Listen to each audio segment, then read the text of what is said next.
Comme Josué était près de Jéricho, il leva les yeux et regarda. Voici, un homme se tenait debout devant lui, son épée nue dans la main. Il alla vers lui et lui dit, « Es-tu des nôtres ou de nos ennemis ?» Il répondit, « Non, mais je suis le chef de l'armée de l'Éternel. J'arrive maintenant. » Josué tomba le visage contre terre, adora et dit, « Qu'est-ce que mon Seigneur dit à son serviteur ?» Et le chef de l'armée de l'Éternel dit à Josué, « Ôte tes souliers de tes pieds, car le lieu sur lequel tu te tiens est saint. » Et Josué fit ainsi. Josué 5, 13, 15. Les yeux de votre cœur étant éclairés pour que vous sachiez quelle est l'espérance de son appel et quelles sont les richesses de la gloire de son héritage dans les saints. Éphésiens 1, 18.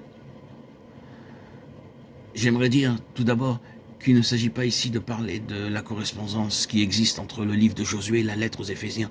Nous sommes occupés dans cette étude par une pensée particulière autour de laquelle tout se rassemble et qui en est le centre.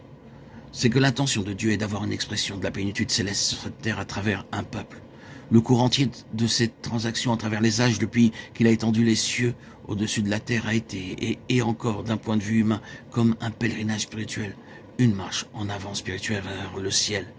Et cela ne signifie pas nécessairement vers un certain endroit, mais en vue d'un certain ordre de choses selon la pensée de Dieu.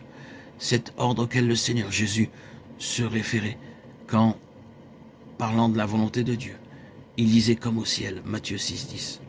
Avoir tout comme c'est dans le ciel, c'est vers cela qu'il y a cette voie céleste, cette course céleste, ce voyage céleste. Et nous cherchons à voir parmi d'autres choses la nature de cette voie céleste. C'est pourquoi nous avons vu que, comme beaucoup ne connaissent que le commencement de cette voie, et en se limitant à la conversion, le Seigneur lève des instruments dans lesquels il fait son œuvre très profondément en relation avec le ciel afin d'initier la voie pour d'autres. Maintenant, nous poursuivons cela davantage avec les deux passages de Josué 5, 13, 15 et Éphésiens 1, 18. Nous parvenons à un point particulier dans ce domaine de la plénitude céleste.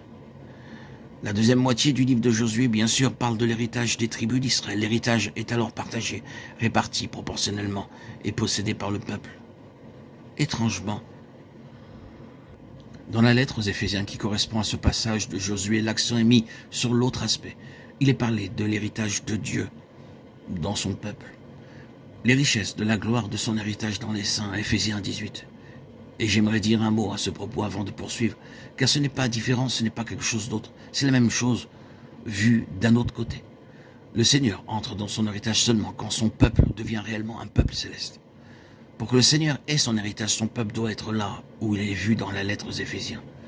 Quand il prend réellement sa position et entre en possession, devenant véritablement un peuple céleste, alors le Seigneur obtient son héritage. Voir les richesses de la gloire de son héritage dans les saints signifie que nous parvenons là où il peut voir cela en nous. Il ne peut pas avoir son héritage dans les saints tant qu'il ne les voit pas à l'endroit où il veut les voir, jusqu'à ce qu'il puisse réellement avoir un peuple qui réponde à sa pensée. Avoir un peuple céleste. Je dis ceci afin d'éviter toute confusion quand nous parlons des gens possédant leur héritage et du Seigneur possédant son héritage.